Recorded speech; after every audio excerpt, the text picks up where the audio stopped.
Ils ne peuvent pas avoir d'enfants. Leur dernier espoir, le don de sperme.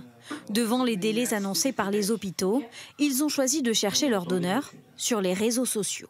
On s'est dit qu'on trouvait de tout sur Internet.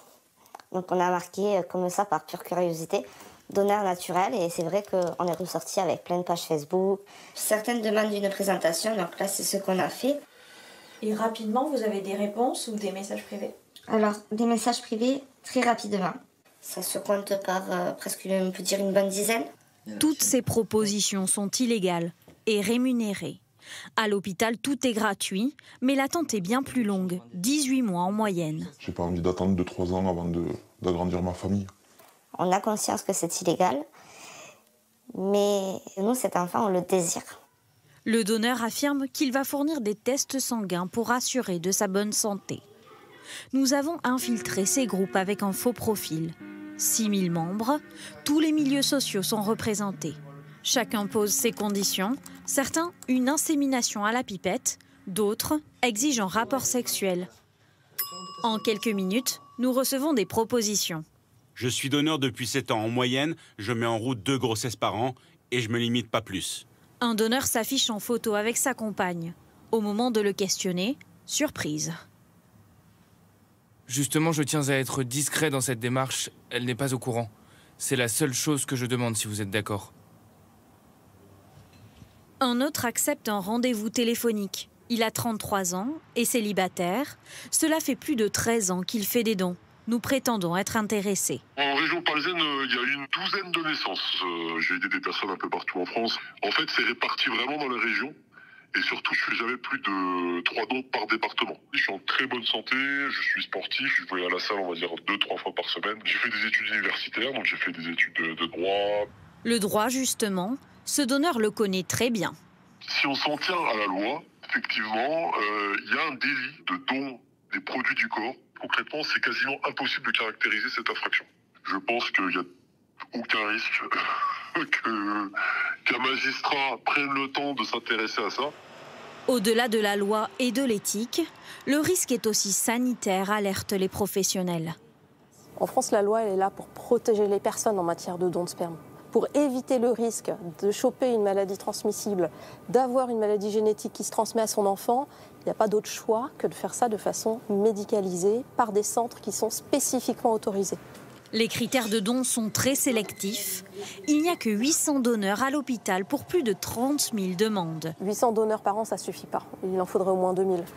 Certaines femmes décident d'acheter du sperme à l'étranger. Nous sommes allés au Danemark, dans la plus grande banque de sperme au monde. Rapporter ce sperme en France, là aussi c'est illégal. Bonjour. Bonjour, vous avez rendez-vous? Ici c'est payant mais encadré. 1190 donneurs, rémunérés, un business clairement affiché sur ses publicités. Donneur de sperme? Choisissez d'aider les autres. Gagnez jusqu'à 800 € par mois. Nous avons rencontré un donneur. Il a 40 ans, est marié et veut aider les femmes à procréer. Si elles doivent attendre 1 ou 2 ans avant de trouver un donneur, cela peut être une bonne option. Peut-être que les pays pourraient acheter directement du sperme au Danemark. Ça ne devrait pas être illégal. Plusieurs centaines de Françaises choisissent leur donneur sur catalogue. Jusqu'à 1 200 € le don. Là, nous allons dans notre laboratoire. Le sperme est testé, congelé, puis empaqueté ici. Nous devons le maintenir à moins 100 degrés pour la conservation. C'est très très important. Ces colis vont être livrés sous 48 heures. Dans la réserve, nous découvrons des adresses françaises, celles de gynécologues. Ils inséminent illégalement leurs patientes. Nous avons tenté de les rencontrer.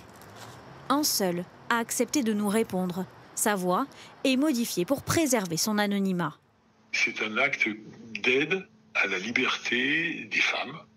C'est de l'ordre de quelques dizaines, 80, 100 femmes par an, pas plus. Il me semble que le risque aujourd'hui encouru est quand même bien moindre. Il serait surtout lié à des dénonciations. Je ne crois pas que ce soit aujourd'hui un grand risque.